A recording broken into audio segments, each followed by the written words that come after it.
20,000 কোটি টাকা যদি একজন নেতা যদি 15 বছরে একটা দেশেই পাঠায়, ওই টাকাটা যদি বাংলাদেশের গরিব মানুষের জন্য ব্যয় করা হতো, বলেন তো সোনার বাংলাদেশে কি গরিব মানুষ আর খুঁজে পাওয়া যেত নাকি? আমাদের টেন্ডেন্সি, আমাদের ধান্দা হবে আমরা জনগণের খেদমত করার জন্য নিজের শক্তি সামর্থ্য টাকা পয়সা ব্যয় করব। যদি তোমার ধান্দা থাকে জনগণের টাকা মেরে খাবো, তাহলে তোমার দুনিয়ায় তুমি জালেমের কাতারে পড়বে, মরার আগেও তোমার শাস্তি পেতে হবে। সানুআযিবুহুম মাররাতাইন, মরার পরেও তোমার আযাব ভোগ করতে হবে। কথা বলেন ঠিক কিনা? প্রধানমন্ত্রীর যিনি পিয়ন ছিলেন তিনি কত টাকার মালিক? 400 কোটি। এটা পরবর্তীতে তারা মাল তদন্ত কমিটির লোকজন হিসাব করে দেখেছে 400 কোটি না, তার টাকা আছে 626 কোটি। এখানে যারা আছে কারো যদি 1 কোটি টাকা দিয়ে যদি বলা হয় তুই বাড়ি যা আর কোনো কাজ কাম করবি না, খালি এই টাকাতে তুই দৈনিক 5 কেজি করে গোশত কিনবি, খাবি, বউ ছেলে মেয়ে খাবি, আত্মীয় স্বজন খাওয়াবি, ও মরার আগ পর্যন্ত 1 কোটি টাকা ফেরত দিতে পারবে? আর পিয়ন যে ঘর ঝাড় দেয়, যে ফাইল টেনে দেয়, চাকো গোলাম, ওর যদি 626 কোটি টাকা থাকে, তাহলে গোলামের যিনি বস তার তো বেশি টাকা পয়সা নেই। আমার ভাইয়েরা, যদি হাত কাটার বিধান থাকতো, দিন কায়েম হয়ে গেলে তখন হাত কাটার বিধান যদি চালু হয়ে যেত, বলেন তো টাকা পয়সা জনগণের টাকা চুরি করার সাহস কেউ পেত?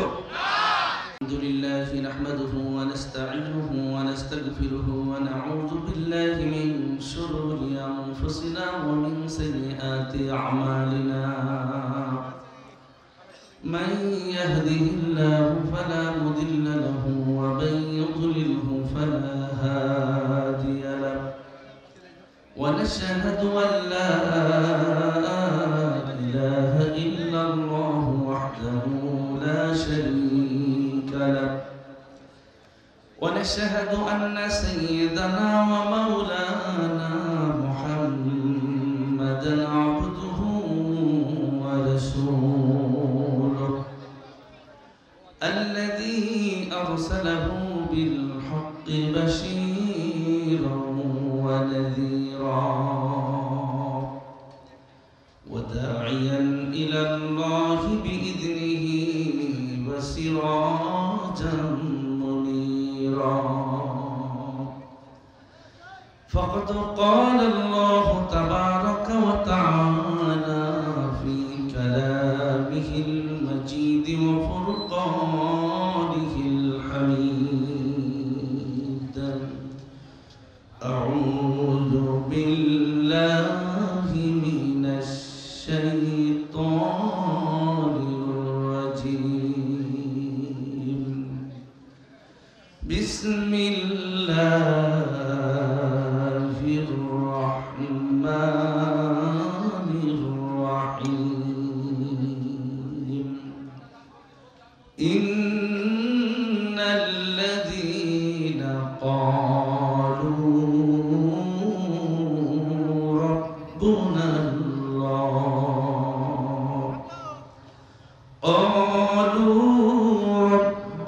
الله ثم استقاموا تتنزل عليهم الملائكة ألا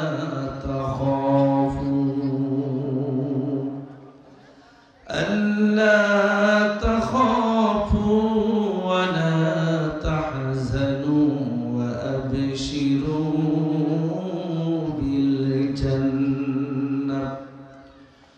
وأبشروا بالجنة التي كنتم توعدون. وقال تعالى: إن الله وملائكته يصلون على النبي يا أيها الذين آمنوا صلوا عليه وسلموا تسليما. اللهم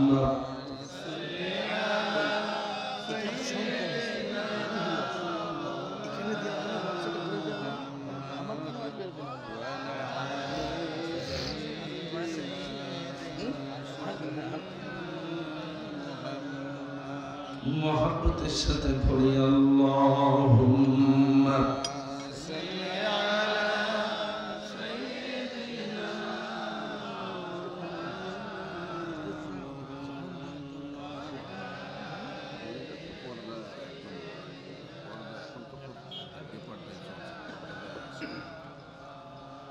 সকলে বলি সাল্লাল্লাহু আলাইহি ওয়াসাল্লাম। আজকের এই তাফসীরুল কোরআন মাহফিলের সম্মানিত সভাপতি হযরত উলামায়ে কেরাম, তুলাবায়ে ইলম, বিভিন্ন প্রান্ত থেকে আগত যে সকল মুসলমান ভাই ও বন্ধুগণ, যারা আরামের ঘুমকে হারাম করে সমস্ত কর্মব্যস্ততা উপেক্ষা করে এই জান্নাতের বাগানে আমরা আসতে পেরেছি। আসুন যে আল্লাহ পাক আমাদেরকে সুস্থ রেখে এই জান্নাতের বাগানে কোরআন এবং হাদিস থেকে আলোচনা শোনার জন্য আসার বসার তৌফিক দিয়েছেন, সেই রবের প্রতি প্রাণ ভরে শুকরিয়া জ্ঞাপন করছি। সকলেই পড়ছি আলহামদুলিল্লাহ। বিশ্ব নবীর প্রতি দুরূদ ও সালাম পেশ করছি, যিনি আল্লাহর সৃষ্টির সেরা আকর্ষণ, যিনি বিশ্ব সভার সভাপতি, যিনি আল্লাহর জমিনে আল্লাহর দ্বীন প্রতিষ্ঠা করতে গিয়ে তায়েফে রক্ত দিয়েছেন, যিনি খুনছড়া উহুদের ময়দানে দান্দার মোবারক শহীদ করেছেন, যিনি আল্লাহর জমিনে কোরআনের রাজ কায়েম করতে গিয়ে শিয়াবি আবু তালিবের পাহাড়িয়া জেলখানায় সুদীর্ঘ 29 মাস কারারুদ্ধ মানবতার জীবন যাপন করেছেন, যিনি আল্লাহর জমিনে আল্লাহর দ্বীন প্রতিষ্ঠা করতে গিয়ে কাফের মুশরিকদের শত জুলুম নির্যাতনের শিকার হয়েছেন, রক্তাক্ত হয়েছেন, এমনকি মক্কা ছেড়ে মদিনায় হিজরত করতে বাধ্য হয়েছেন। এই পাটবাড়ি একখণ্ড জমিনের উপরে বসে সেই নবীর প্রতি দুরূদ পড়ব, যেই নবী কিয়ামতের কঠিন ময়দানে উম্মতি উম্মতি বলে কাঁদবেন, আল্লাহ আমার উম্মতকে বাঁচাও, আমার উম্মতকে বাঁচাও বলবেন। পৃথিবীতে যত নবী এসেছেন সব নবী রাসূল হাঁটু মাটির সাথে লাগায়া দিয়া আমার কি হবে, আমার কি হবে উম্মতের কথা বলবেন না। শুধুমাত্র পৃথিবীতে একজনই উম্মতি উম্মতি বলে কাঁদবেন, তিনি হলেন আমাদের প্রাণের নবী। আমরা এই একখণ্ড জমিনের উপরে বসে আমাদের প্রাণের নবীর প্রতি প্রাণ ভরে দুরূদ ও সালাম পেশ করছি। সকলে পড়ছি সাল্লাল্লাহু আলাইহি ওয়াসাল্লাম। পবিত্র কোরআনুল কারীমের সূরা হামিম সাজদার 30 নম্বর আয়াত তেলাওয়াত করেছি। একটি আয়াতকে সামনে রেখে আমরা কিছু সময় গুরুত্বপূর্ণ আলোচনা করব। এই আয়াতের ভিতরে রব্বুল আলামিন বলেন, নিশ্চয় যারা বলবে আল্লাহ আমার রব। কে আমাদের রব? আল্লাহ। আর আসতে বলেন আল্লাহ বলছেন, যারা এই কথা বলে ফেলবে, বলার পরেই তাদের উপরে জুলুম নির্যাতন আসবে, বিভিন্ন ঝড় ঝামেলা আসবে, বিপদ আসবে, পরীক্ষা আসবে। আল্লাহ বলছেন এরপরে যদি সুম্মাস্তাকামু, মরার আগ পর্যন্ত যদি সেই ইমানের উপর অটল অবিচল থাকতে পারে, বেঈমান না হয়ে যায়, আল্লাহ বলছেন তাহলে তার জন্য সুসংবাদ হলো তাতানাজ্জালু আলাইহিমুল মালাইকা। ঈমান নিয়ে সে টিকে ছিল, আল্লাহকে রব বলার পরে সে ঈমানের উপর অটল অবিচল ছিল। এজন্য আল্লাহ রাব্বুল আলামিন তার সুসংবাদ জানানোর জন্য আসমান থেকে ঝাঁকে ঝাঁকে রহমতের ফেরেশতা তার কাছে নাজিল করবেন, বলি সুবহানাল্লাহ। ওই ফেরেশতা আসার পরে বলবেন, আল্লাহ তাখাফু ওয়া লা তাহজানু ওয়া আবশিরু বিল জান্নাত। ওই ফেরেশতারা এসে বলবে, ও আল্লাহর বান্দা, সারা জীবন তুমি কত কষ্ট করেছো, আল্লাহর গোলামি করতে গিয়ে কত কষ্ট যাতনা খোদাদ্রোহী তাগুতি শক্তির কারণে তুমি সহ্য করেছো। আজকে তোমার এই ঘোষণা দেওয়া হলো, আল্লাহ তাখাফু, আজকে থেকে তোমার কোনো ভয় নাই, তোমার কোনো টেনশন নাই। ওয়া আবশিরু বিল জান্নাত, জান্নাত সামনে উপস্থিত করে আল্লাহর ফেরেশতারা বলবেন, এই হলো সেই জান্নাত। এই জান্নাতের সুসংবাদ দেওয়া হচ্ছে, যে জান্নাতের ব্যাপারে তোমাকে ইতিপূর্বে ওয়াদা করা হয়েছে, মরবা না কেন এই জান্নাত পেয়ে যাওয়া। একটু জোরে বলা যাবে কি সুবহানাল্লাহ? আয়াতের মেন বিষয় হলো ঈমান এবং ঈমানের উপরে অটল অবিচল থাকা। আমি আলোচনার বিষয় নির্ধারণ করেছি, কোন কোন কাজ করলে ইমানের উপরে থাকা যায় না, বেঈমান হয়ে যায়। ইমানের উপরে অটল অবিচল থাকা যায় না। ইমান ঠিক রাখতে হলে 10টা কাজকে সারা জীবনের জন্য ছেড়ে দিতে হবে, বাদ দিতে হবে। এই 10টা কাজ যদি কোনো মানুষ যদি করে বসে, তার ইমানের ব্যাটারি ফিউজ হয়ে যাবে, সে বেঈমান হয়ে যাবে। সে যদি মারা যায়, আল্লাহ বললেন সুম্মা মাতু ওয়া হুম কুফার, ও যদি কাফের হয়ে মরে যায়, ও যদি ঈমান হারা হয়ে মরে যায়, ও যদি ঈমানের উপরে টিকে থাকতে না পারে, ফালাইয়াগফিরুল্লাহু লাহুম, জীবনে কোনদিন আল্লাহ তারে ক্ষমা করবে না, সারা জীবনের জন্য জাহান্নামে চলে যাবে। ঈমান ঠিক রাখতে 10 করণীয় বা 10 বর্জনীয় যে কাজগুলো, যাতে করে আমাদের ঈমান ঠিক রাখতে পারি। আর যদি ঈমান ঠিক না রেখে যদি মরে যায়, কোরআন বলছে তোমার সাথে কি আচরণ করা হবে শোনো। ইজা উলকু মিনহা মাকানান দায়িকাম মুকাররানিনা দাউ হুনালিকা সুবুরা, জোরে কোন আল্লাহু আকবার। আল্লাহ বললেন তোমারে বাধা হবে কিয়ামতের মাঠে, জাহান্নামের শিকল দিয়া তোমারে বেঁধে ফেলা হবে। উলকু মিনহা মাকানান দায়িকা, তোমাকে ওই বাধা অবস্থায় দূর থেকে জাহান্নামের সংকীর্ণময় স্থানে তোমারে নিক্ষেপ করা হবে। যখন তুমি আগুনের ভিতরে পতিত হবে, তখন তোমার মুখ দিয়ে বের হবে দাউ হুনালিকা সুবুরা, আল্লাহ মরণ দাও, মরণ দাও, এত কষ্ট তো আগুনের ভিতরে আমি আল্লাহ সহ্য করতে পারবো না। আসমান থেকে রব্বুল আলামিন তখন জবাব দিয়ে বলবেন লা তাদুল ইয়াউমা সুবুরান ওয়াহিদান ওয়াদু সুবুরান কাসীরা, বান্দা সারা জীবন নাফরমানি করেছো, আল্লাহ দ্রোহী কর্মকাণ্ড করেছো, ইমানের উপরে অটল অবিচল থাকতে পারো না। এই জন্য তুমি আজকে যতই মৃত্যু কামনা করো, জীবনে কোনদিন আর তোমাকে মরণ স্পর্শ করবে না।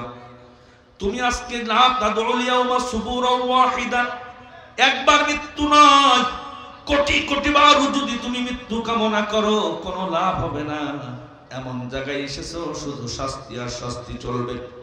ফাযুকু ফালান নাযিদাকুম ইল্লা আযাবা, শুধু আযাব বাড়তে থাকবে, কোনোদিন কমবে না।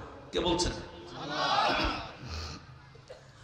আমার ভাইয়ের আল্লাহ পাক আবার বললেন লা ইয়াযুকুনা ফিহা বারদান ওয়ালা শারাবা, কোন ঠান্ডা কোনদিন অনুভব করতে পারবে না, শুধু আগুন আর আগুন, এমন আগুন তাক্তালিউ আলাল আফিদা, তোমার চামড়া গোস্ত পোড়ানোর পরে ওই আগুন তোমার অন্তরটাকে পোড়ায় ছারখার করে দেবে।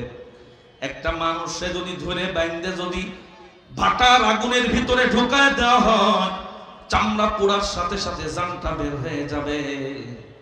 অথচ জাহান্নামের আগুনের ভিতরে মানুষ যখন পড়বে, তখন তার চামড়া পড়বে, গোস্ত পড়বে, কলিজায় গিয়ে সেই আগুন তাকে টাচ করবে, তারে কষ্ট দেবে।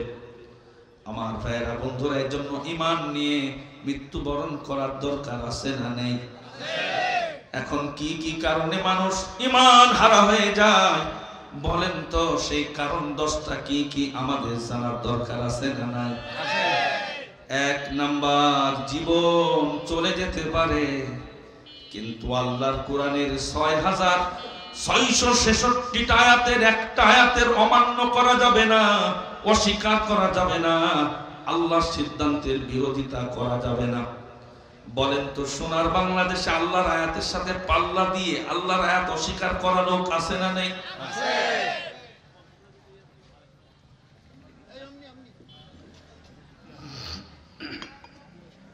আমার ভাইয়েরা, সাউন্ডালা কই? সাউন্ড কি বোঝা যাচ্ছে ভাই? বাইরে বেশি সাউন্ড হয়েছে কিন্তু ভিতরের আওয়াজটা একটু কম হয়েছে মনে হচ্ছে।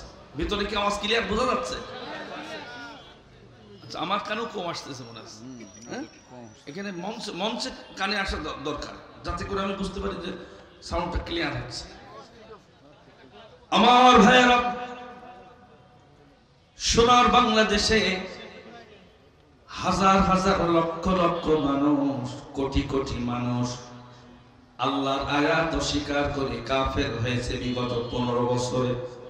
তার ভিতরে একটা কারণ হলো আল্লাহ কোরআনে বললেন, মিল্লাতা আবিকুম ইব্রাহিম হুয়া সাম্মাকুমুল মুসলিমিন।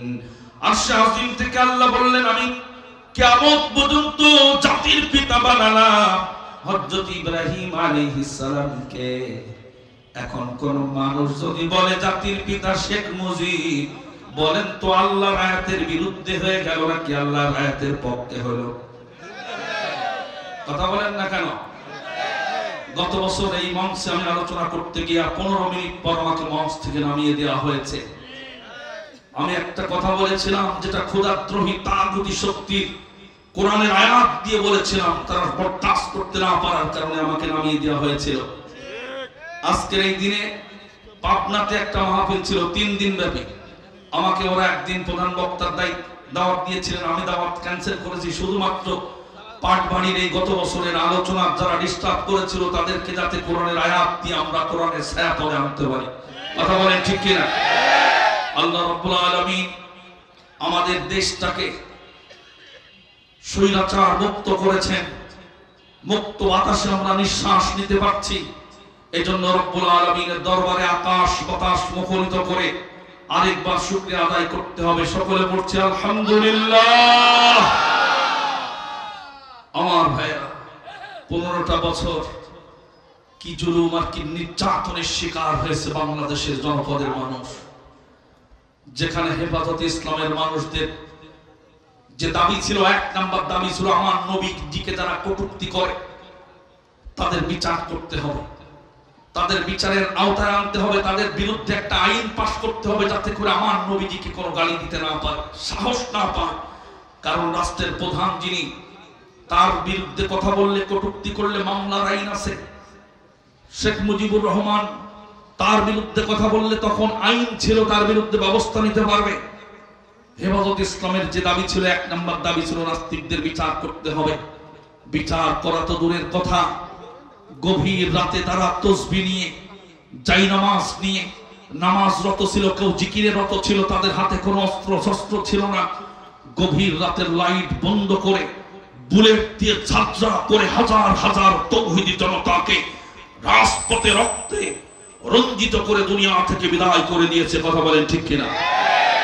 আমি প্রায় সারাটা রাত সেদিন ঘুমাতে পারি নাই মনের কষ্টে, যে শাহবাগে এত মানুষ এতদিন ধরে ওরা রাস্তা ব্লক করে এত আন্দোলন করছে, তাদেরকে বিরিয়ানি দিয়ে, খাবার দিয়ে তাদেরকে পৃষ্ঠপোষকতা করা হচ্ছে, আর একটা দিন তাওহীদি জনতার এই অবস্থানকে বরদাস্ত করতে পারে না। সেদিন যারা গুলি চালিয়েছিল, সেদিন থেকে বাংলার জনগণ তাদেরকে ঘৃণা করা শুরু করেছে। কথা বলেন ঠিক কিনা? ওইটা বলবো অপকর্মের কথা। গত 15টা বছরে প্রায় 3000 মানুষকে কোনো বিচার ছাড়া হত্যা করেছে, 677 জনকে গুম করেছে। কোন কোন মানুষের লাশ পাওয়া গেছে, কোন কোন মানুষের লাশ এখনো পাওয়া যায় না। তার ভিতরে বেনাপোলের একটা ছেলে, রিদওয়ান নামে একটা ছেলের পাওয়া যায় না। আমার 2 জন ইউনিভার্সিটির বন্ধু অলিউল্লাহ এবং মুকাদ্দাস, তার আব্বা এবং মা আজও দোয়া করে, আল্লাহ আমার ছেলেটারে ফিরায় দাও, আল্লাহ আমার ছেলেটারে ফিরায় দাও। ওর মতো নামাজি, ওর মতো ভালো মানুষ আমাদের ইউনিভার্সিটির ভিতরে কম ছিল। সেই 2টা সোনার চাঁদ টুকরোকে গুম করা হয়েছে আজ থেকে কয়েক বছর আগে। তার মা এখনো জানে না সে বেঁচে আছে কিনা। বর্তমানে যে অবস্থা বোঝা যাচ্ছে তাতে মনে হয় সে বেঁচে নাই। তাকে নির্মম ভাবে 2 জনকেই শহীদ করা হয়েছে। কথা বলেন ঠিক কিনা? সোনার বাংলাদেশে 15টা বছর যে জুলুম আর নির্যাতন করা হয়েছে, আমার মনে হয় এই জুলুম আর নির্যাতন করার কারণে, আলেম ওলামাদের অন্যায় ভাবে ফাঁসির কাস্তে ঝোলানোর কারণে বাংলার তৌহিদি জনতার গায়ের লাল রক্ত রাজপথে ঝরানোর কারণে পিছনে দরজা দিয়ে চোরের মতো পালিয়ে যেতে বাধ্য হয়েছে। কথা বলেন ঠিক কিনা? আল্লাহ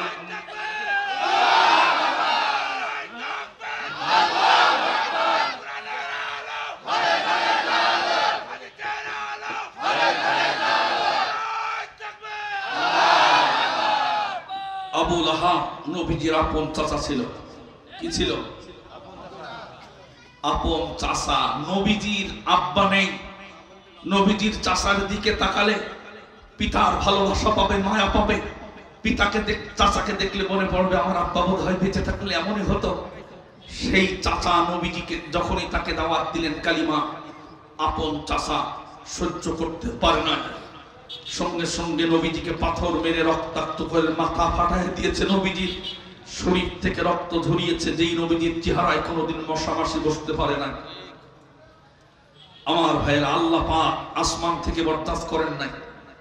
আবু লাহাবের ধ্বংসের জন্য আল্লাহ পাক একটা বাজেট করেছিলেন। সেই বাজেটটা হলো তাব্বাত ইয়াদা আবি লাহাবি ওয়া তাব। আল্লাহ নিজে আরশে আজিমে নিজে বাজেট করেছিলেন, আল্লাহ তুমি আবু লাহাবকে ধ্বংস, আল্লাহ বলেছিলেন আবু লাহাব ধ্বংস হোক, তার হাত ধ্বংস হোক। আল্লাহ তো ইচ্ছা করলে পরের দিনই তো ধ্বংস করতে পারতেন, কিন্তু 8 বছর পরে আল্লাহ অ্যাকশন নিয়েছিলেন। কয় বছর পরে? 8 বছর পরে আল্লাহ অ্যাকশন নিয়েছিলেন। যিনি বাজেট পাস করেন, যিনি বাজেট বাস্তবায়ন করেন, তিনি সেটা বাস্তবায়ন করেছেন 8 বছর পরে।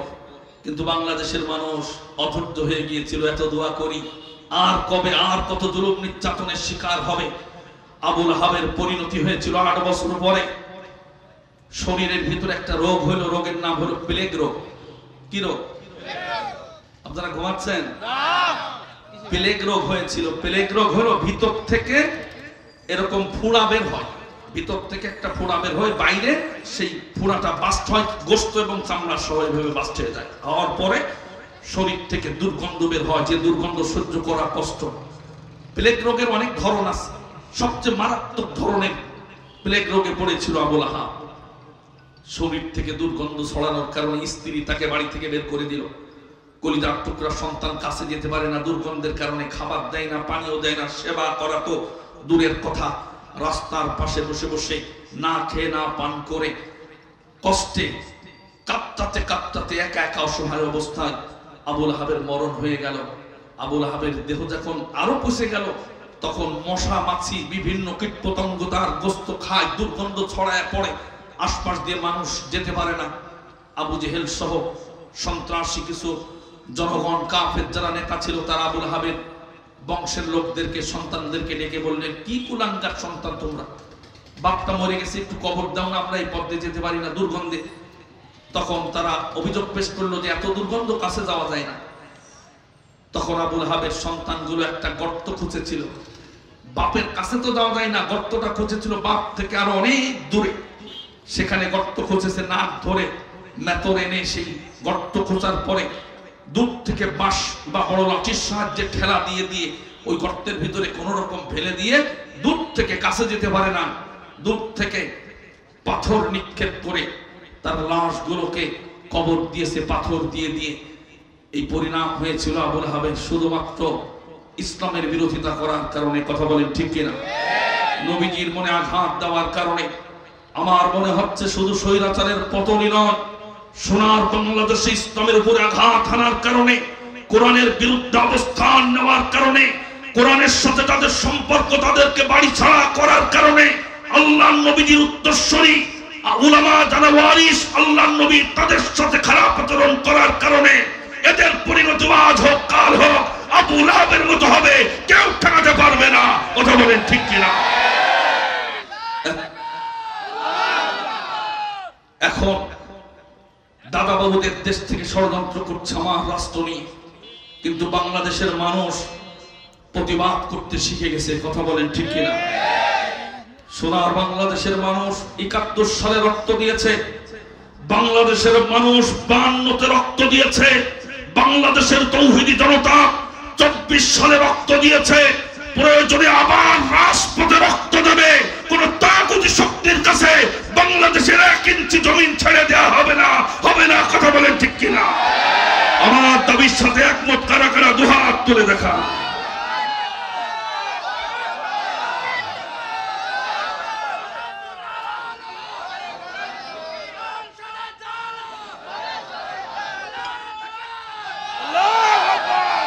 আমার ভাইয়েরা, 1 নাম্বার আল্লাহর আয়াতের বিরুদ্ধে গেলে ইমাম থাকবে না, কাফের হয়ে যাবে। তা কেউ যদি বলে জাতির পিতা শেখ মুজিব, আল্লাহ বলল ইব্রাহিম, তাহলে আল্লাহটা পরিবর্তন করার কারণে, আল্লাহটা অস্বীকার করার কারণে সে কি ইমানদার না কাফের?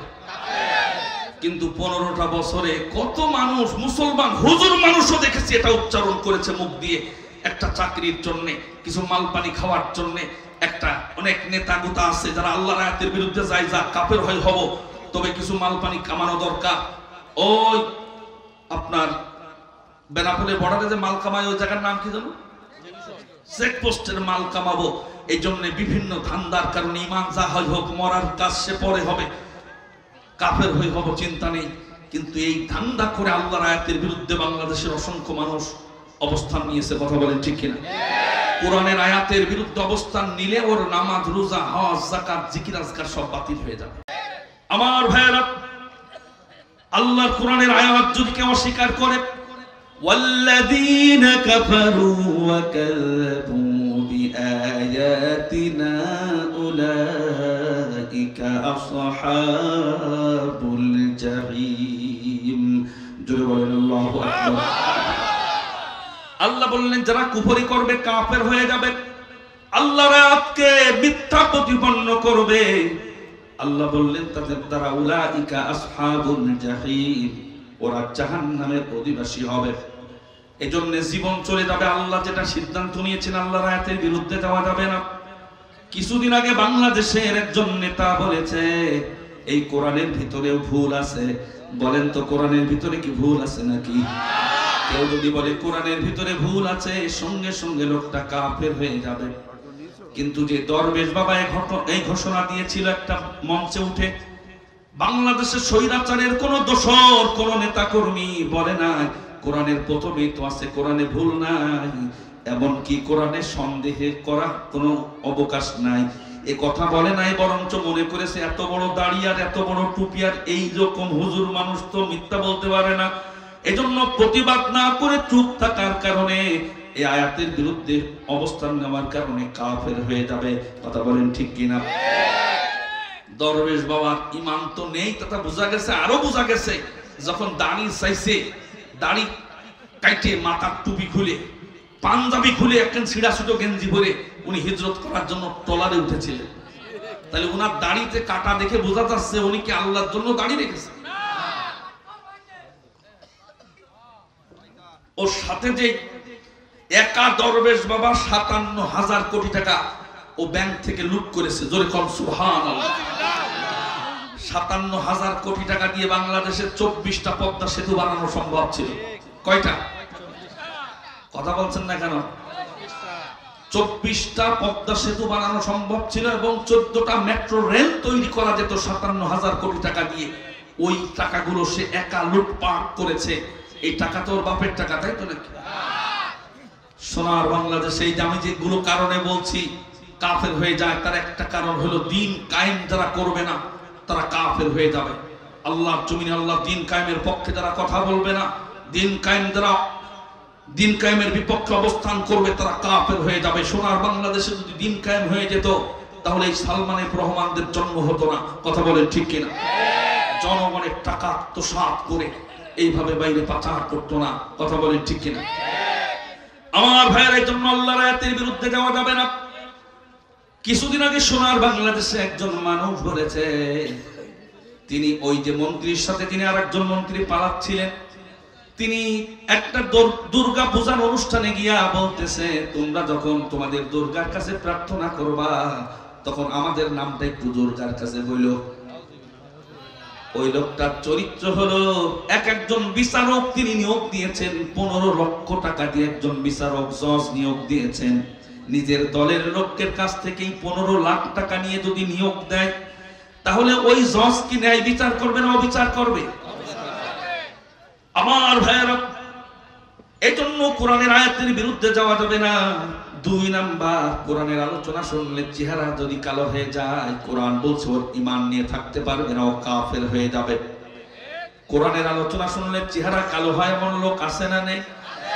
আল্লাহ পাক বললেন, ওয়া ইযা তুতলা আলাইহিম আয়াতুনা বাইয়িনাতিন তা'রিফু ফি ওজুহিল লাযীনা কাফারুল মুনকার ইয়াকাদুনা ইয়াসতুনা বিল্লাযীনা ইয়াতলুনা আলাইহিম আয়াতিনা। জোরে কোন আল্লাহু আকবার, আর জোরে কোন আল্লাহু আকবার।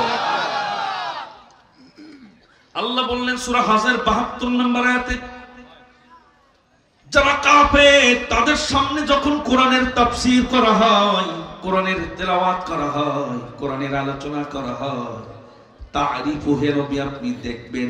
কোথায় দেখবেন? ফি উজুহিল্লাযীনা কাফারু, যারা কাফের তাদের চেহারার দিকে তাকায় দেখবেন। আল মুনকার মানে ওর চেহারা কালো হয়ে গেছে, মন খারাপ হয়ে গেছে, কলিজা জ্বলে যাচ্ছে। এই আয়াত অনুযায়ী সোনার বাংলাদেশে নামধারী মুসলমান কিন্তু আয়াত অনুযায়ী কাফের, এই এলাকায় 2 জন দেখা গেছে না যায় নাই? আমার ভাইরা খবরদার, কোরআনের আলোচনা শুনলে মন খারাপ করা যাবে না, কাফের হয়ে যেতে হবে।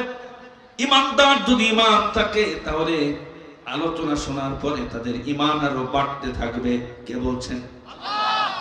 আল্লাহ পাক বলেন, ইন্নামাল মুমিনুনাল্লাযীনা ইযা যুকিরাল্লাহু ওয়াজিলাত কুলুবুহুম ওয়া ইযা তুলিয়াত আলাইহিম আয়াতুহু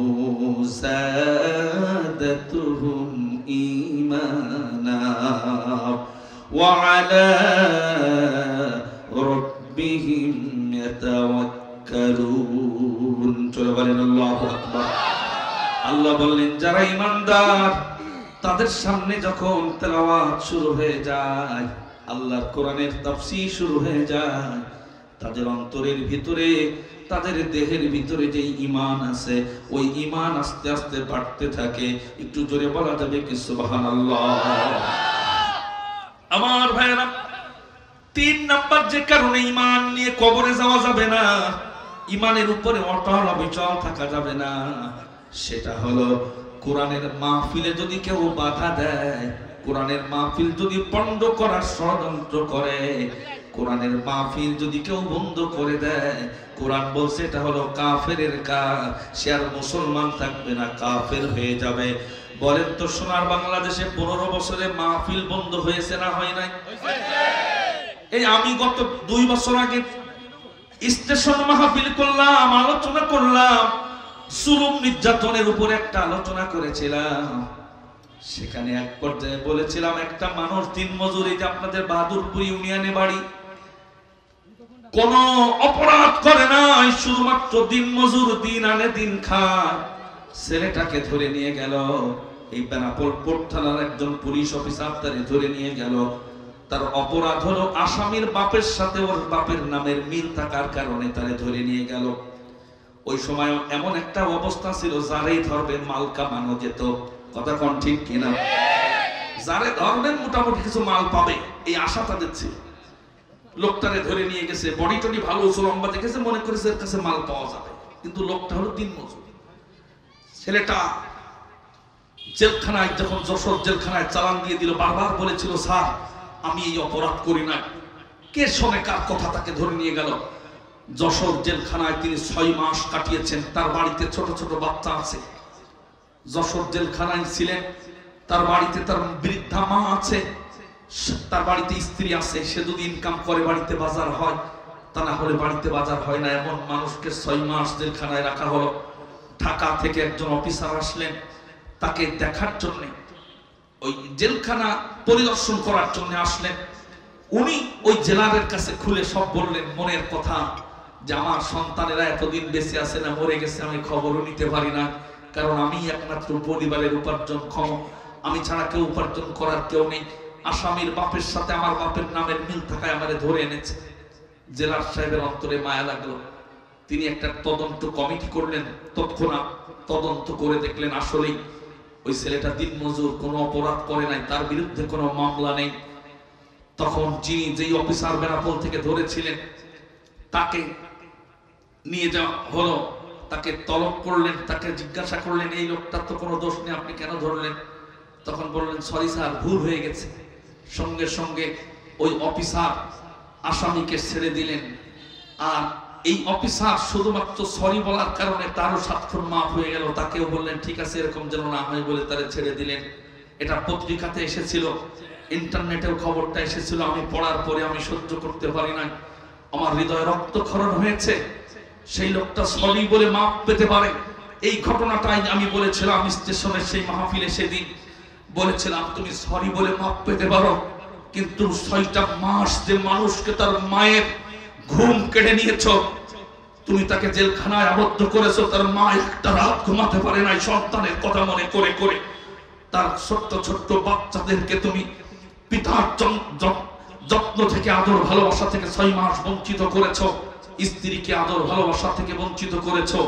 যত মানুষের চোখের পানি পড়েছে এই অন্যায় করার কারণে। কিয়ামতের কঠিন ময়দানে প্রতিটা ফোঁটা চোখের পানি এবং প্রতিটা সেকেন্ড জালেমের খাতারে তোমার নাম চলে যাবে। কথা বলেন ঠিক কিনা? আমি সেদিনে কথা বলার পরে পরবর্তীতে বেনাপোলে আমার আর কোনো মাহফিল করতে দেয় না।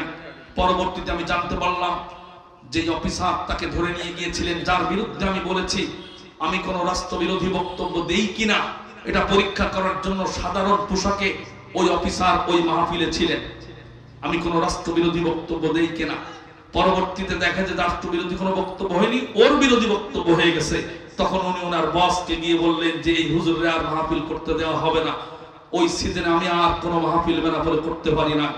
এই কাজ যে মুসলমান নামধারী অফিসার করেছিলেন, কোরআনের আয়াত অনুযায়ী ওই অফিসার মুসলমান না কাফের? আরো জোরে বলতে হবে মুসলমান না কাফের?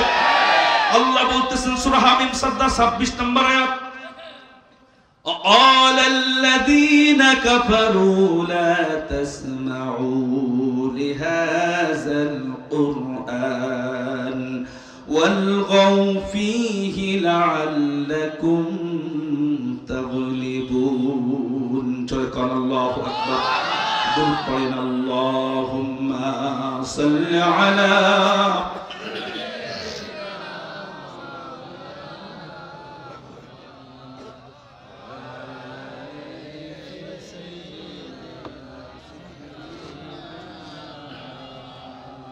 সকলে বলি সাল্লাল্লাহু আলাইহি ওয়াসাল্লাম। আল্লাহ বলছেন যারা কাফের তারা বলে লা তাসমাউ লিহাযাল কুরআন, কোরআনের মাহফিল দিও না, যেখানে হয় সেখানে গন্ডগোল বাধায় দাও, কোরআনের মাহফিল বন্ধ করে দাও, কোরআনের মাহফিল 144 ধারা জারি করে দাও। আমার সোনার বাংলাদেশে এই 15 বছর, বিগত 15 বছরে তো একটা মাহফিল কোনো মুসলমান বন্ধ করেনি। কথা বল না কেন? হাজার হাজার লক্ষ লক্ষ মাহফিল সোনার বাংলাদেশে গত 15 বছরে বন্ধ করে দেওয়া হয়েছে। যারাই বন্ধ করে আল্লাহর কসম, সূরা হামিম 26 নম্বর আয়াত অনুযায়ী তারা কাফের হয়ে গেছে। ও মরার সাথে সাথে তার কবর থেকে জাহান্নামের আযাব শুরু হয়ে যাবে। কথা বলেন ঠিক কিনা? কোরআনের মাহফিল হলো আগুন, এই জায়গা হাত দেওয়া যাবে না। হাত দেয় হলো আবু জেহেলের গোষ্ঠীরা। মুসলমান সে কোরআনের মাহফিলে সহযোগিতা করবে। অনেক মানুষ অনেক জায়গায় দেখা যাচ্ছে এলাকার একজন নেতা তার নামটা পোস্টারে দেয় না, ও রাগ করে হ্যালো বলে বা সন্ত্রাসী বাহিনী পাঠায় কিছু কিছু জায়গায় মাহফিল বন্ধ করে দিচ্ছে। আসলে কোরআনের মাহফিল তো তুমি টাকা খরচ করে আরো করাবা, যাতে জনগণ কোরআন শুনে পরিবেশ এবং এলাকার মানুষ ভালো হয়ে যায়। কথা বলেন ঠিক কিনা? আমার ভাইয়েরা, ইমানদার থাকা যাবে না 4 নাম্বার যে কারণ, সে কারণ হলো আল্লাহর জমিনে আল্লাহর দ্বীন বিজয় হোক, এটা যারা চায় না, কোরআন বলছে সে ঈমান নিয়ে মরতে পারবে না। দলিল নেন সূরা সফ 8 নম্বর আয়াত, ইউরিদুনা লিইউতফিউ নূরাল্লাহি বিআফওয়াহিহিম ওয়াল্লাহু মুতিম্মু নূরিহি ওয়ালাউ কারিহাল কাফিরুন। জোরে বলেন আল্লাহু আকবার। আল্লাহ বললেন আমি আল্লাহ तमाम পৃথিবীতে দিনকে বিজয়ী করতে চায়, দিনের আলোটাকে প্রজ্বলিত করতে চায়, পৃথিবীর মিনারে মিনারে দিন বিজয়ী হয়ে যাক, এটা আমি আল্লাহ চাই। কিন্তু যারা চাই না, ওয়ালাউ কারিহাল কাফিরুন, যারা কুফরি লালন করে, যারা কাফের, তারা চাই না দিন বিজয়ী হয়ে যাক। সোনার বাংলাদেশে যদি দিন বিজয়ী হয়ে যেত, যাকাত বাধ্যতামূলক ভাবে আদায় করা হতো, কোন গরিব মানুষ থাকতো না, কোন মানুষ চুরি করার সাহস পেত না। সোনার বাংলাদেশ থেকে জনগণের গা ঘামানো ট্যাক্সের টাকাগুলো বাইরে পাচার হতো না। কথা বলেন ঠিক কিনা? ওই যে হাসান মাহমুদ তিনি 20,000 কোটি টাকা শুধু আরব আমিরাতেই চুরি করে পাঠিয়েছেন।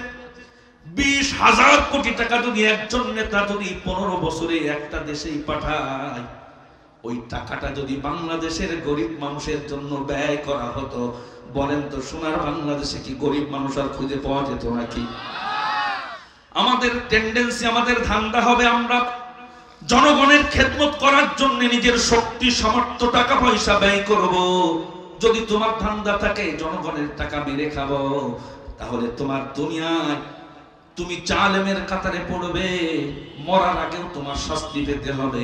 সানুআযিবুহুম মাররাতাইন, মরার পরেও তোমার আযাব ভোগ করতে হবে। কথা বলেন ঠিক কিনা? প্রধানমন্ত্রীর যিনি পিয়ন ছিলেন, তিনি কত টাকার মালিক? 400 কোটি। এটা পরবর্তীতে তারা মাল তদন্ত কমিটির লোকজন হিসাব করে দেখেছে 400 কোটি না, তার টাকা আছে 626 কোটি। এখানে যারা আছে, কারো যদি 1 কোটি টাকা দিয়ে যদি বলা হয় তুই বাড়ি যা, আর কোনো কাজ কাম করবি না, খালি এই টাকাতে তুই দৈনিক 5 কেজি করে গোশত কিনবি, খাবি, বউ ছেলে মেয়ে খাবি, আত্মীয় স্বজন খাওয়াবি, ও মরার আগ পর্যন্ত 1 কোটি টাকা ফেরত দিতে পারবে?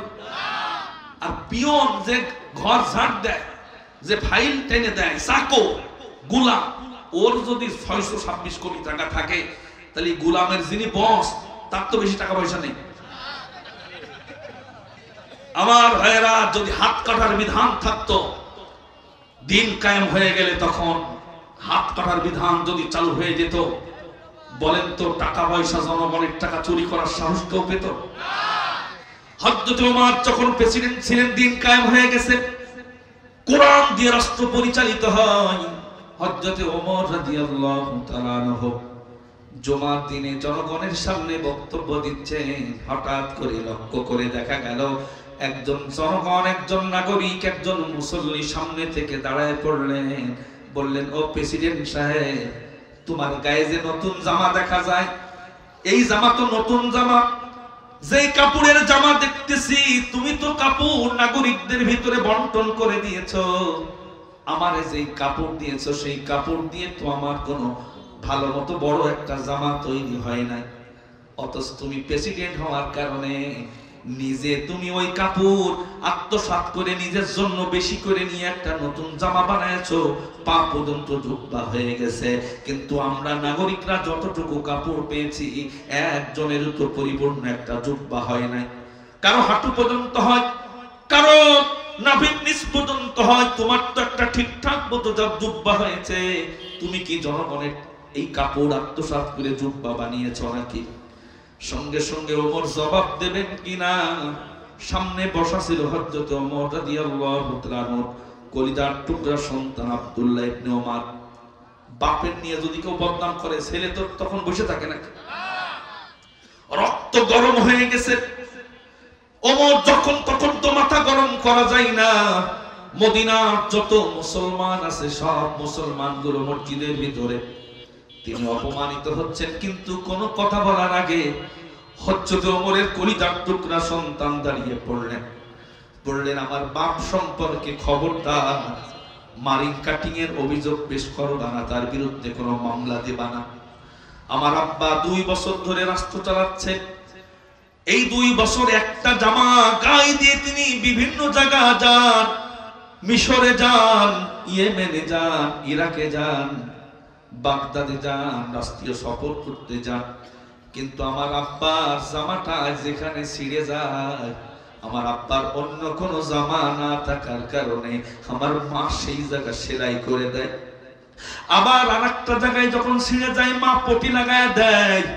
আমি ছেলে মানুষ, আমার তো টাকা নাই, আমি আমার পিতাকে একটা জামা কিনে দেব সেই সক্ষমতা আমার নাই। মনে মনে চিন্তা করি, আমি যদি চাকরি পেতাম অথবা যদি ইনকাম করার সুযোগ পেতাম, আমার আব্বার জন্য বেতন পাওয়ার পরে সর্বপ্রথম একটা নতুন জামা তালি কিনে দিতাম। বিদেশ থেকে নামি দামি লোকজন আব্বার সাথে দেখা করতে আসে, তখন আমি দূর থেকে দেখি আমার বাপের জামার ভিতরে 13 জায়গায় তালি দেওয়া। আমার বুক ফেটে যায়।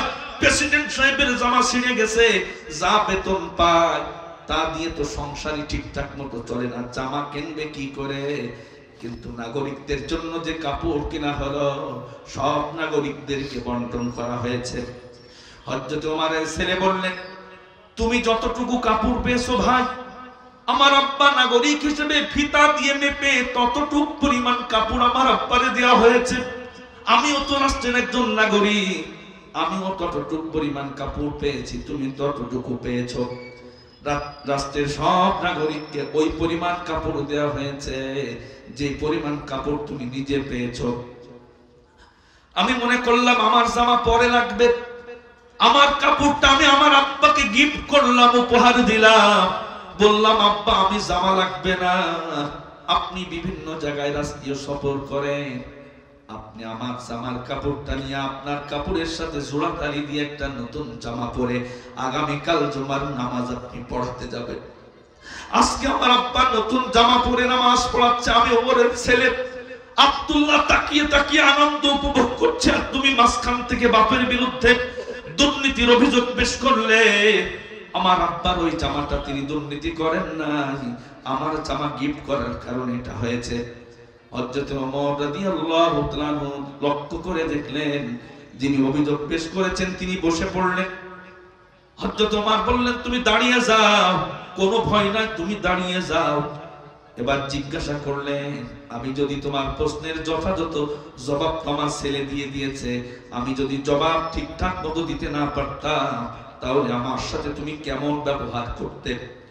সঙ্গে সঙ্গে সেই নাগরিক বললেন, তুমি আমাদের নেতা, তুমি আমাদের বস, তুমি আমাদের প্রেসিডেন্ট, যদি তুমি কাপড় আত্মসাতের মামলায় যদি ফেসে যেতে, তাহলে ওই আত্মসাৎ করা নেতাকে আর আমরা দুনিয়ায় বাঁচিয়ে রাখতাম না।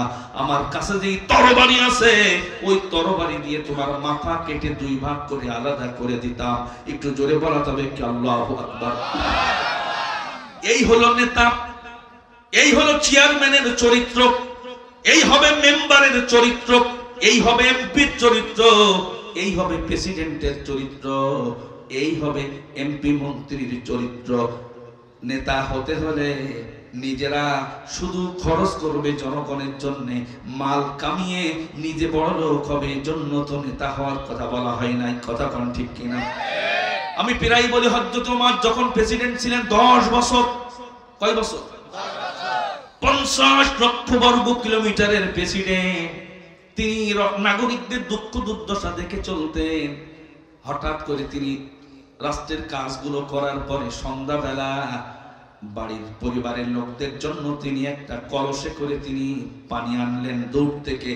যেখানে সেখানে আমাদের দেশে টিউবওয়েল পাওয়া যায়, আরবে তো পাওয়া যায় না, দূর দূরান্তে কূপ খনন হতো, সেখান থেকে তিনি পানি নিয়ে যখন আসতেছেন, একজন নাগরিক হযরত ওমরকে পথ রোধ করে দাঁড়ালেন, বললেন, হযরত ওমর, ও প্রেসিডেন্ট, তোমার সাথে আমার কথা আছে।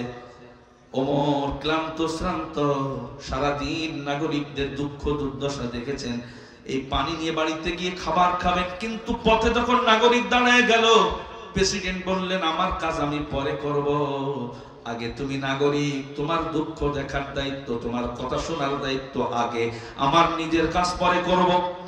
হযরত ওমর রাদিয়াল্লাহু তাআলা কলসটা কোলের ভিতরে নিয়ে বসে পড়লেন। ওই নাগরিক লক্ষ্য করে দেখলেন, এত বড় কলস, পানি পরিপূর্ণ কলস, ওই কলসটা ওমর ঠিকঠাক মতো বসতে পারতেছে না কোলের ভিতরে নেওয়ার কারণে। ওই নাগরিক বললেন, একটু কলসটা মাটিতে যদি রাখতেন আপনার বসতে সুবিধা হতো, আমি স্বাচ্ছন্দ্যে কথা বলতে পারতাম, আপনি কি মাটিতে কলসটা রাখলে কি ভালো হয় না? হযরত ওমর বললেন, তুমি কি লক্ষ্য করে দেখো না, এই কলসের নিচেই পানি লাগা আছে, ভিজা কলস, এই ভিজা কলস যদি পরের জমিতে রাখি পরের জমির মাটি আমার কলসের নিচেই লেগে যাবে, আর ওই মাটি নিয়ে যদি কবরে আমি যদি বাড়িতে চলে যাই, কিয়ামতের কঠিন ময়দান যেদিন কায়েম হয়ে যাবে, আল্লাহ যদি আমারে ডাক দিয়ে বলে ওমর ওই নাগরিকের সাথে কথা বলার দিন পরের জমির মাটি কলসে নিয়ে কেন চলে গিয়েছিলে, জবাব দাও। আমি ওমর তখন মাটি আত্মসাতের মামলার আসামি হয়ে যাব।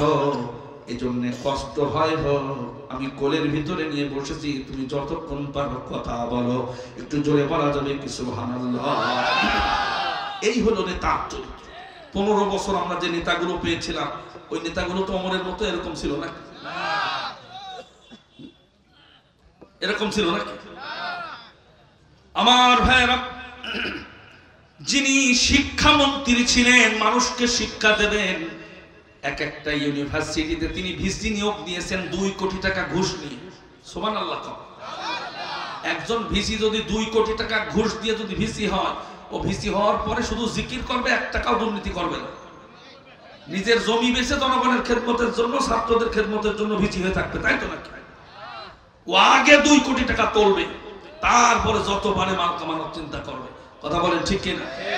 তাহলে যিনি প্রধানটাকেই দুর্নীতিবাজ বানায় দিলেন, উন্নয়নের যতই গল্প শোনা, গুড়া যদি একজন ইউনিভার্সিটিতে কত কোটি কোটি টাকার কাজ আসে, সেখানে ভিসি সাহেবের যদি 2 কোটি টাকা দিয়েছে, ও হওয়ার পরেই তো ওই টাকা তোলার ধান্দা করবে।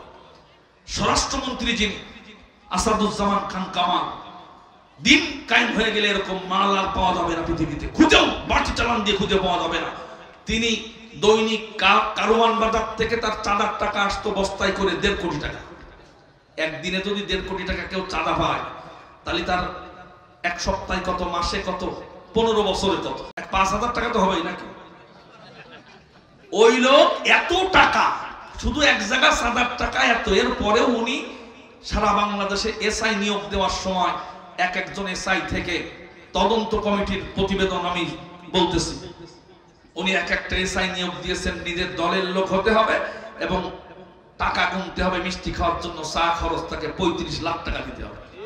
সুবহানাল্লাহ। তাহলে 35 লাখ টাকা দিয়ে বেনাপোলে যদি কোনো এসআই আসে, ওই বেনাপোলের এসআই ওই 35 লাখ টাকা তো তুলবে না। ও আগে খুঁজবে যে সরকার দলের লোক বাদে অন্যান্য মালদার অন্য দলের লোক কোনে আছে, এই যে এরকম মালদার খুঁজবে। এরপরে তারে ধরে নিয়ে বলবে যে ক্রসে যাবা না টাকা ফেলবা, ওই যে 30 লাখ 35 লাখ ওটা তোলার জন্য এইভাবে করে বাংলাদেশটাকে, টোটাল রাষ্ট্রটাকে দুর্নীতির একটা খনিতে পরিণত করেছে। কথা বলেন ঠিক কিনা? দিন কায়েম হয়ে গেলে কোন চাঁদাবাজ, কোন দুর্নীতিবাজ, কোন খুন, কোন গুম, কোন আইনা ঘর এদেশে থাকবে না। কথা বলেন ঠিক কিনা?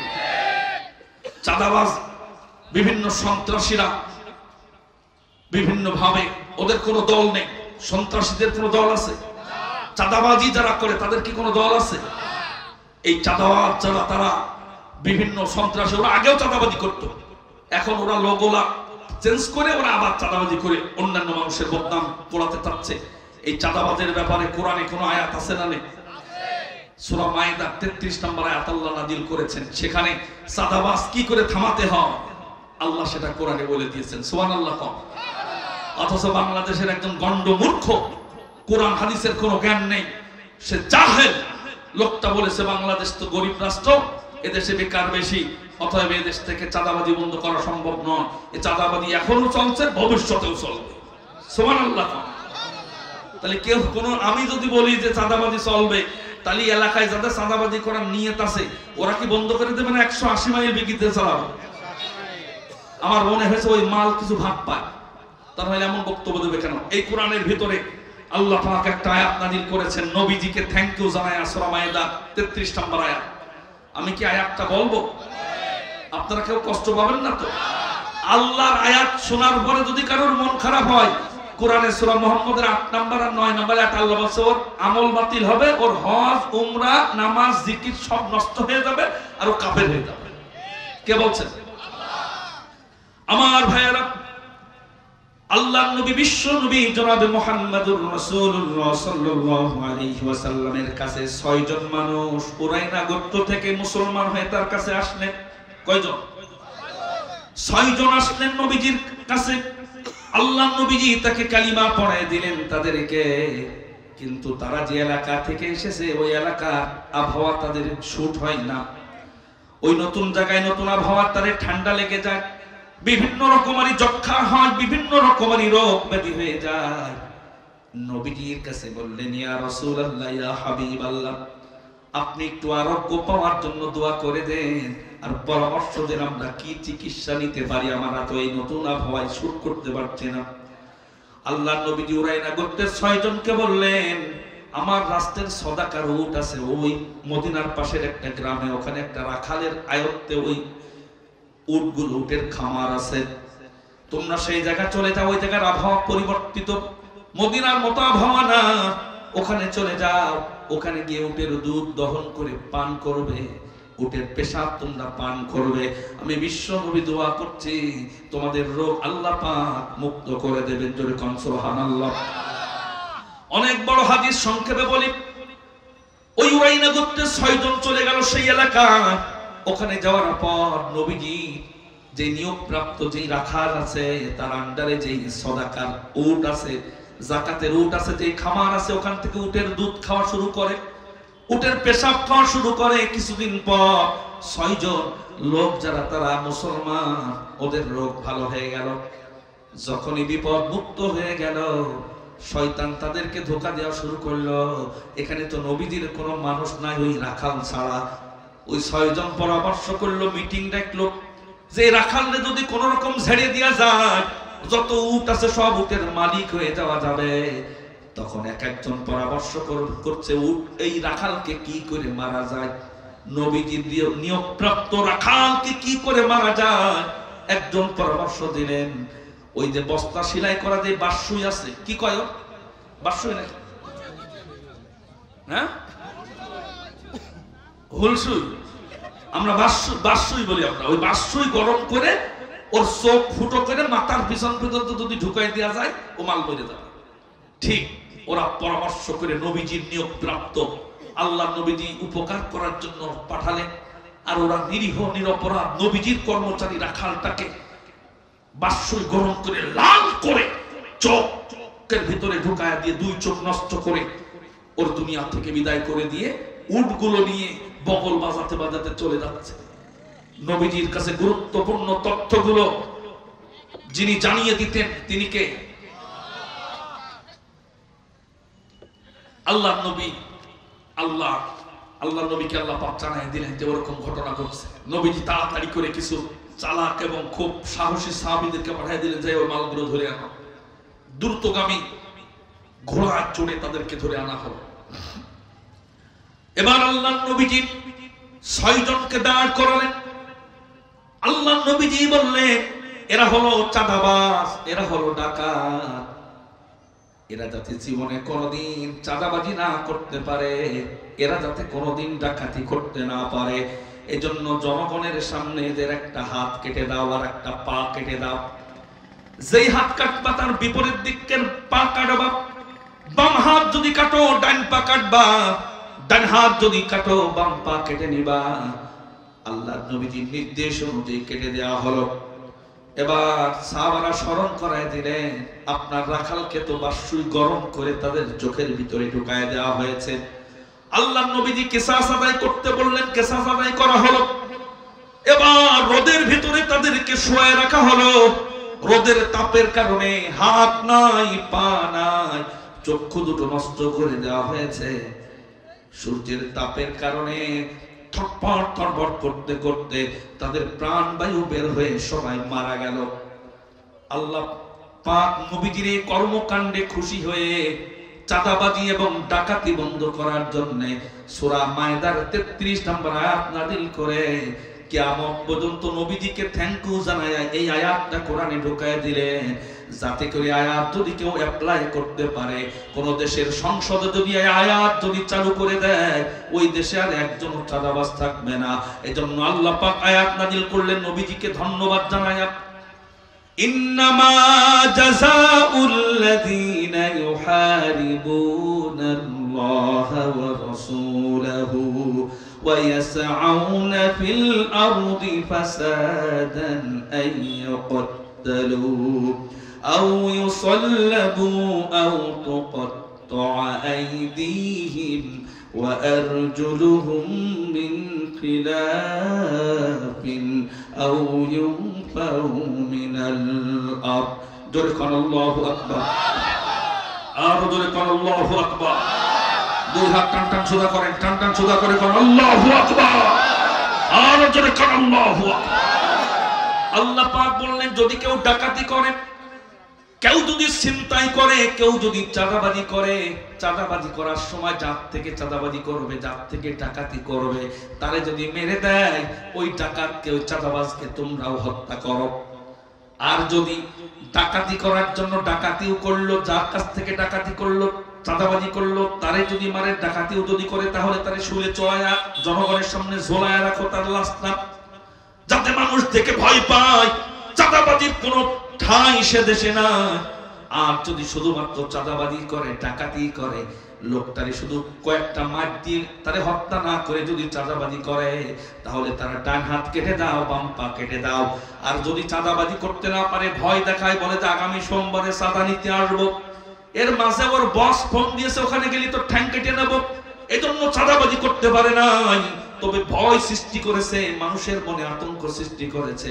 এমন যদি হয়, কোরআন বলছে আউ ইউনফাউ মিনাল আরদ, ওই চাঁদাবাজ সন্ত্রাসীটাকে অন্য এলাকায় নিয়ে গিয়া, যদি খুলনা চাঁদাবাজ হয়, সিলেটে নিয়ে গিয়া ওই জায়গা জেলখানার ভিতরে পুরে দাও। কে বলছেন? বলেন তো, এই আয়াত যদি সোনার বাংলাদেশের সংসদে যদি পাশ হয়ে যেত, তাহলে কি চাঁদাবাজ আর ডাকাত কি সোনার বাংলাদেশে আর দেখা যেত নাকি?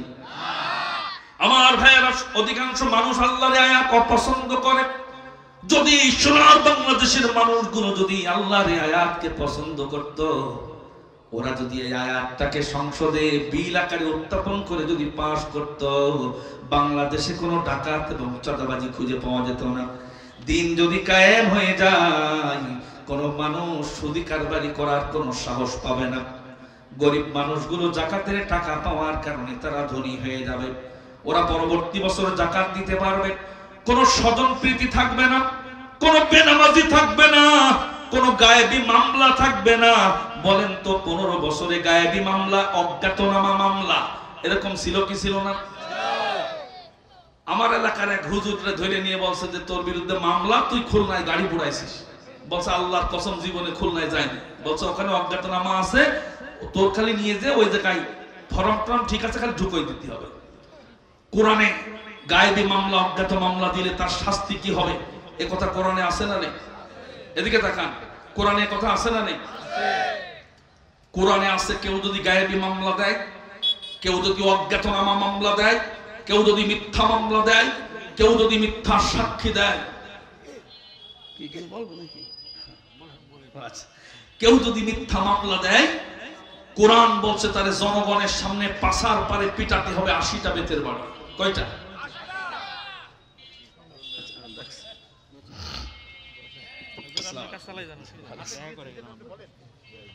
আলহামদুলিল্লাহ, আলহামদুলিল্লাহ। সম্মানিত উপস্থিতি, ইতিমধ্যে আমাদের মাঝে উপস্থিত হয়েছে। তাহলে যদি দিন কায়েম হয়ে যায়, যারা প্রশাসনের লোক আছে তারা জনগণের খেদমতে নিয়োজিত থাকবে। জনগণ আতঙ্কের কোনো কারণ তারা হবে না। দিন যদি কায়েম হয়ে যায়, নেতা যারা তারা জনগণের খাদেম হয়ে যাবে। হযরত ওমর এমন নেতা ছিলেন, রাতের বেলা টেনশনের কারণে ঘুমাতে পারে না। তিনি মানুষ কেউ না খেয়ে আসে নাকি চিন্তা করলেন, আমি যদি ঘুমিয়ে থাকি তাহলে আমার রাষ্ট্রে যদি কোনো মানুষ না খেয়ে কষ্ট পায়, কিয়ামতের মাঠে আল্লাহর কাছে আমার জবাব দেওয়া লাগবে। এই জন্য তিনি দুঃখ দুর্দশা দেখার জন্য বের হলেন। লক্ষ্য করে দেখলেন একটা বাড়িতে একজন মহিলা, তিনি এইভাবে করে নাড়তেছেন, পাথর হাড়ির ভিতরে পানি দিয়ে পাথর নাড়তেছেন, পাশে তার সন্তানেরা চিৎকার করতেছে। তিনি বুঝলেন কোনো খাবার নাই, ছোট্ট ছোট্ট বাচ্চারা না খেয়ে ঘুমিয়ে পড়লো। হযরত ওমর পাগলের মতো দৌড় শুরু করলেন বাইতুল মালের দিকে। ওখানে গিয়ে বললেন, আসলাম রে, তাড়াতাড়ি করে আটার বস্তাটা আমার মাথায় তুলে দাও। আল্লাহর কাছে যদি মামলা দিয়ে দেয়, আমার মতো নেতা কিয়ামতের মাঠে আল্লাহর কাছে ধরা খেয়ে যাবে। কারণ তোমার দায়িত্ব ছিল ওই রাষ্ট্র পরিচালনা করা, আমি আমানতটা ঠিকঠাক মতো রক্ষা করতে পারি না। আসলাম বললেন, বস আপনি আমারে অর্ডার করেন, বস্তাটা আমি মাথায় নিয়ে আপনার সাথে চলি। বলে না, কিয়ামতের মাঠে একজনের বোঝা আরেকজন বহন করবে না, আমার যেটা দায়িত্ব সেই দায়িত্ব আমার পালন করতে দাও। তাড়াতাড়ি করে কিছু তরকারির বস্তা নিয়ে, একটা আটার বস্তা তিনি মাথায় নিয়ে পাগলের মতো দৌড় শুরু করলেন। সেই বাড়িতে গিয়ে নিজ হাতে রুটি তৈরি করলেন, তরকারি রান্না করলেন, এবার নিজ হাতে সন্তানদেরকে খাওয়ালেন, পরিবারের মানুষদেরকে খাওয়ানোর পর তিনি আত্মতৃপ্তি লাভ করলেন। এরকম খাদেম হয়ে যাবে নেতাগুলো যদি দিন কায়েম হয়ে যায়। কোন সিন্ডিকেট থাকবে না, কোন চোরাচালান থাকবে না, কোন অবিচার থাকবে না, কোন বেনামাজি থাকবে না। কারণ রাষ্ট্রীয়ভাবে মুসলমান যদি হয় নামাজ পড়তেই হবে, এ কথা কোরআনের ভিতরে আছে না নেই? আল্লাহ পাক বলেন, আল্লাযীনা ইম্মাক্কান্নাহুম ফিল আরদি ইয়াকামুস সালাত ওয়া আতাউয যাকাতা ওয়া আমারু বিল মা'রুফি ওয়া নাহাউ আনিল মুনকার ওয়া লিল্লাহি আকিবাতুল উমুর। জোরে কোন আল্লাহু আকবার। হযরত ওমরের বিরুদ্ধে একজন মহিলা মামলা দিয়েছিল। কার বিরুদ্ধে মামলা? নেতার বিরুদ্ধে মামলা দিয়েছে, তাও প্রেসিডেন্টের বিরুদ্ধে। একটা গ্রামের একটা সাধারণ পাবলিক, একটা মহিলা মামলা দিয়েছিল। হযরত ওমর তার বাড়ি, তিনি জনগণের দুঃখ দেখার জন্য গভীর রাতে গিয়েছিলেন একটা এলাকায়, একটা নতুন এলাকায়, গ্রামের অজপাড়ায়। যাওয়ার পরে গভীর রাতে সব মদিনার আশপাশের মানুষ ঘুমিয়ে গেছে। উনি যাওয়ার পরে লক্ষ্য করে শুনলেন যে কান দিয়ে বাড়ির ভিতর থেকে একজন মহিলা গান গাচ্ছে। কি গাচ্ছে?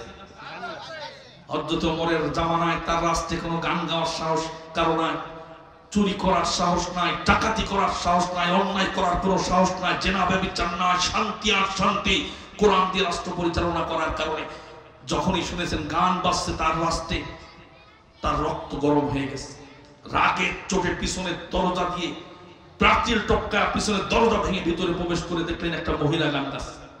হযরত ওমর রাদিয়াল্লাহু তাআলা লক্ষ্য করে দেখলেন চেহারা সুন্দর, তন্নি তপস্বিনী সুন্দর একটা মহিলা, তিনি ঘুমের ঘরে মুখ দিয়ে প্রেমের বিরহের গান গাচ্ছে। হযরত ওমর বলেন, এই আমার রাস্তায় গান গাছ এত বড় সাহস তোরে কে দিল? সঙ্গে সঙ্গে পড়িমড়ি করে মহিলা উঠে পড়লেন।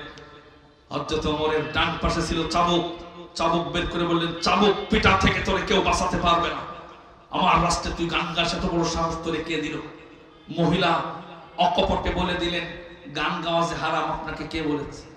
গান বাজনা হালাল, এরকম বাংলাদেশের কিছু বাউল শিল্পীরা বর্তমানে প্রমাণ করতে চাচ্ছে। গান বাজনা যে হারাম সে কথা কোরআনে আছে না নেই? যদিও বেনাপোলে কোনো গান টান নেই, কোন বিয়ের অনুষ্ঠানে আর আগা কাটা মুসলমানের অনুষ্ঠানে একটু গান বাজে, তাই তো না? কোরআনের ভিতরে আল্লাহ পাক বললেন, হযরত ওমর বললেন, এই তুই মহিলা, তুই কি কোরআন পড়তে পারিস না? কোরআনের যে আয়াত দিয়ে আল্লাহ গান বাজনাকে হারাম করেছেন শোনে। আল্লাহ এটা বলেছেন, ওমিনান নাসি মাই ইয়াশতারি লাহওয়াল হাদিসি লিয়ুদিল্লা আন সাবিলিল্লাহি বিগাইরি ইলমিন ওয়া ইয়াত্তাখিযাহা হুজওয়া উলাইকা লাহুম আযাবুম মুহিন। যখন আল্লাহু আকবার। আল্লাহ বললেন, যারা গান বাজনার সাথে থাকবে তাদের জন্য রয়েছে কঠিন যন্ত্রণাদায়ক আযাব। ওই মহিলাকে বললেন, চাবুকের হাত থেকে তোরে কেউ বাঁচাতে পারবে না, আমার রাস্তায় কেউ গান গাওয়ার সাহস পায় না, তুই রাতে গভীর রাতে মহিলা মানুষ, তাও হারাম কাজ গান গাছে। আল্লাহ সূরা লুকমানের 6 নম্বর আয়াতে গান হারাম করেছেন। মহিলা বললেন, দাঁড়ান, চাবুক পিটা আগেই মারবেন না, আমি তো কোরআনের একটা আয়াত অমান্য করেছি, আপনি আমার এই চাবুকের আঘাত মারতে চান, অথচ আপনি কোরআনুল কারীমের তিনটা আয়াত অমান্য করে আমার সামনে দাঁড়িয়েছেন। আমারে যদি চাবুক মারতে চান, একটা মামলার কারণে কোরআনের 3টা আয়াতের মামলার আসামি আপনি, আপনার কয়টা পিটানো লাগবে? সঙ্গে সঙ্গে হযরত ওমরের রক্ত গরম হয়ে গেল। তুই নিজের মামলা ঢিসমিস করার জন্য উল্টো আমার বিরুদ্ধে 3টা মিথ্যা মামলা দেশ। হযরত ওমর রাদিয়াল্লাহু তাআলা বললেন, তাহলে বল আমি কোন আয়াত অমান্য করেছি? মহিলা এবার তার মুখ দিয়ে, যেই মুখ দিয়ে গান গাচ্ছিল ওই মুখ দিয়ে তিনি পড়তেছেন, লা তাদখুলু বুয়ুতান গায়রা বুয়ুতিকুম হাত্তা তাস্তানিসু ওয়া তুসাল্লিমু আলা আহলিহা। আল্লাহ বলেছেন কোন মুসলমান অন্য কোন মুসলমানের ঘরে ঢপাস করে ফুস করে ঢুকে পড়তে পারবে না। ঘরের যিনি মালিক আছেন তার কাছে অনুমতি নেওয়া লাগবে। ও প্রেসিডেন্ট সাহেব, আল্লাহ বলেছে অনুমতি নিতে। তুমি যত বড় প্রেসিডেন্ট হও না কেন, আল্লাহর আদেশ অমান্য করে আমার ঘরে ঢুকে পড়েছো। হযরত ওমর গভীর রাতে মহিলা যখন আয়াত দিয়ে তারে ধরে ফেলেছে, হযরত ওমর রাদিয়াল্লাহু তাআলার পায়ের নিচ থেকে যেন মাটি সরে যায়, গা ঘামা শুরু হয়ে গেছে। কিন্তু নেতা মানুষ তো, তিনি রাগ করে বলতেছেন, এই আর কোন অপরাধ করেছি বল? মহিলা বললেন, অতুসাল্লিমু আলা আহলিহা। আল্লাহ বলেছেন যখন ঢুকবে তখন বাড়ির যে লোক আছে তারে সালাম দিয়ে ঢোকা লাগবে। ও মহিলা, ও ওমর, ও প্রেসিডেন্ট, আপনি কি সালাম দিয়েছেন নাকি? সালাম দিয়েছে ওমর? হযরত ওমর রাদিয়াল্লাহু তাআলা বলেন, আর কি করেছি? বলছে আপনি পিছনের দরজা দিয়ে ঢুকেছেন। সূরা হুজুরাতের ভিতরে আছে, ইন্নাল্লাযীনা ইউনাদুনাকা মিন ওয়ারাইল হুজুরাতি আকসারুহুম লা ইয়াকিলুন। যারা পিছনের দরজা দিয়ে ঢোকে, মেন দরজা দিয়ে ঢোকে না, ওরা বেয়াক্কেল। তা আপনি কি বেয়াক্কেল না? হযরত ওমর রাদিয়াল্লাহু তাআলা 3টা মামলা দিয়ে দিল। ওমর রাদিয়াল্লাহু তাআলা সূরা হজের 41 নম্বর আয়াত পড়ে বললেন, এই মামলা ঢিসমিস হবে ওই আয়াত দিয়ে, যে আয়াত দিয়ে আল্লাহ পাক আমারে তোর ঘরে ঢোকার সুযোগ দিয়েছেন। জোরে কান সুবহানাল্লাহ। ওমর বললেন, যে প্রেসিডেন্ট হবে মুসলমান, যে প্রেসিডেন্ট কি হবে? কথা বলেন। সে 4টা কাজ ক্ষমতায় যাওয়ার পরে 4টা কাজ লাস্টে চালু করবে। আলহামদুলিল্লাহ, প্রধান মেহমান চলে এসেছেন, উনি প্রাণ ভরে আলোচনা করবেন। লিল্লাহি তাকবীর, তাকবীর। আলহামদুলিল্লাহ, মাহফিলের পক্ষ থেকে প্রধান মেহমানকে স্বাগতম জানাচ্ছি এবং সকলের কাছে দোয়া চাই। আমি আমার আলোচনা এখানে শেষ করছি। ওয়া আখিরু দাওয়ানা আলহামদুলিল্লাহি রাব্বিল আলামিন। আসসালামু আলাইকুম ওয়া রাহমাতুল্লাহ। আলহামদুলিল্লাহ, কেমন আছেন? সংগ্রামী তাওহীদ জানাতাম, এতক্ষণ যাবত আমরা আলোচনা শুনছিলাম হাফেজ হযরত মাওলানা মাহবুবুর রহমান সাহেবের কাছ থেকে।